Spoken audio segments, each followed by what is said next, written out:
আচ্ছা বলেন তো, আমি প্রায় এই ধরনটা বলি যে গরু খাওয়া হালাল না হারাম? কুকুর খাওয়া?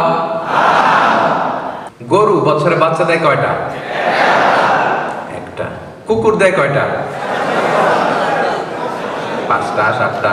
বাংলাদেশের পার্সপেক্টিভে যদি বলি, বাংলাদেশে গরু জবাই হয় বেশি না কুকুর জবাই হয় বেশি? গরু। কুরবানিতে কত লক্ষ লক্ষ গরু আমরা জবাই দিই, বিভিন্ন অনুষ্ঠানে প্রোগ্রামে কত গরু খাই। কুকুর জবাই দেওয়া হয় কয়টা? একটাও না। অন্যায় করে ছাগলের মাংস বলে কুকুর যে বিক্রি করে, এটা রেয়ার, মাঝে মাঝে চালাকি করে কেউ করতে চায়, কিন্তু আসলে তো কুকুর আমরা খাই না। তাহলে দেখেন, গরু হালাল, কুকুর হারাম। গরু বাচ্চা দেয় একটা, কুকুর অনেকগুলা। গরু জবাই করা হয় অনেক, কুকুর একটাও জবাই করা হয় না। আচ্ছা বলেন তো, বাংলাদেশে গরু বেশি না কুকুর বেশি? কারণ গরু খাওয়া হালাল। হালালে বরকত ঢুকাই দিছে কে? হারামের ভেতরে কোনো বরকত